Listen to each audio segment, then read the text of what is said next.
Greetings and welcome to the October spooky rendition of Where in the World is the Tonsk Report. Remember, the first person to correctly identify my location, the theme of the Tonsk Report, and my special message wins the prize. So here we go. 13 spooky poems haunted by Siegfried Sassoon. An evil creature in the twilight looping flapped blindly in his face. Beating it off, he screeched in terror, and straightway something clambered, evil from an oak, and dropped bent double, to shamble at him zigzag, squat, and bestial.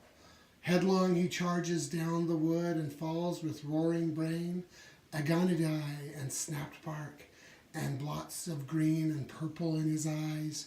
Then the slow fingers groping on his neck, and at his ear the strangling clasp of death. A Child's Nightmare by Robert Graves. Through long nursery nights he stood by my bed, unwearying, loomed gigantic, formless, queer, purring in my haunted ear.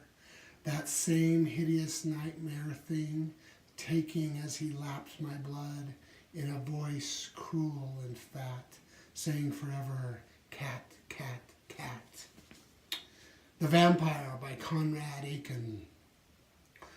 What shape was this who came to us, with basilisk eyes so ominous, with mouth so sweet, so poisonous, and tortured hands so pale? We saw her wavering to and fro, through dark and wind we saw her go. Yet what her name was did not know, and felt our spirits fell. He prayed, oh, that was the end, sorry. The Haunted Oak by Paul Laurence Dunbar. He prayed his prayer and he swore his oath, and he raised his hand to the sky. But the beat of hoofs smote on his ear, and the steady tread drew nigh. Who is it rides by night over the moonlit road? And what is the spur that keeps the pace? What is the galling goad? The Spider and the Fly, a Fable by Mary Howitt. Will you walk into my parlor, said the spider to the fly. 'Tis the prettiest little parlor that ever you did spy. The way into my parlor is up a winding stair, and I have many pretty things to show when you are there. Oh, no, no, said the little fly, to ask me is in vain, for who goes up your winding stair can ne'er come down again. The Night Wind by Eugene Field. Have you ever heard the wind go whew? 'Tis a pitiful sound to hear. It seems to chill you through and through with a strange and speechless fear. 'Tis the voice of the night that broods outside when folks should be asleep.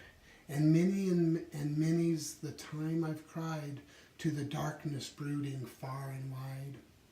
Over the land and the deep, whom do you want, O lonely night? That you will well the long hours through, and the night would say in its ghostly way, you. The Little Ghost by Edna St. Vincent Millay. I knew her for a little ghost that in my garden walked. The wall is high, higher than most, and the green gate was locked. The Witch by Mary Elizabeth Coleridge. The cutting wind is a cruel foe. I dare not stand in the blast. My hands are stone and my voice a groan, and the worst of death is past. I am but a little maiden still, my little white feet are sore. Oh, lift me over the threshold and let me in at the door. The Hollow Man by T.S. Eliot. We are the hollow men, we are the stuffed men, leaning together, headpiece filled with straw, alas. Our dried voices, when we whisper together, are quiet and meaningless. as wind in dry grass or rat's feet over broken glass. In our dry cellar, shape without form, shade without color, paralyzed force, gesture without motion. Those who have crossed with direct eyes to death's other kingdom, remember us, if at all, not as lost, violent souls, but only as the hollow men, the stuffed men. Ghost House by Robert Frost. I dwell in a lonely house I know that vanished many summer ago, and left no trace but the cellar walls. I dwell with the strangely aching heart in that vanished abode there far apart, on that disused and forgotten road that has no dust bath now for the toad. Night comes, the black bats tumble and dart. The Only Ghost I Ever Saw by Emily Dickinson. His conversation, seldom. His laughter, like the breeze that dies away in dimples among the pensive trees. The Haunted Palace by Edgar Allan Poe. But evil things in robes of sorrow assailed the monarch's high estate. Ah, let us mourn, for never tomorrow shall dawn upon him desolate.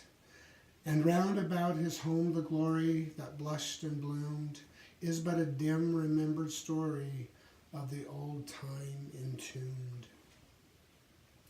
The Apparition by John Donne. When by the scorn, O murderess, I am dead, and that thou thinkest thee free from all solicitation from me, then shall my ghost come to thy bed, and thee, feigned vestal, in worst arms shall see. Then thy sick taper will begin to wink, and he whose thou art then, being tired before, will, if thou stir, or pinch to wake him, think thou call'st for more.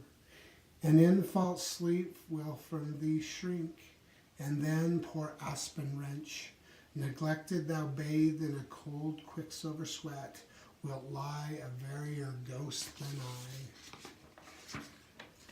So those are our 13 Halloween poems. Again, identify my location and the theme, which was the 13 Halloween poems, and this special message. I've had 3 most awesome Halloween costumes as years go by. My number 1 costume was when I was Pink Floyd.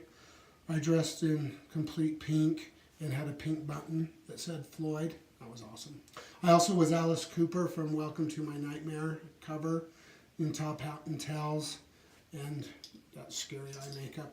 And my 3rd best Halloween costume ever was when me and my friend Troy were Thing 1 and Thing 2 from Dr. Seuss's Cat in the Hat. So there you have it. Good luck.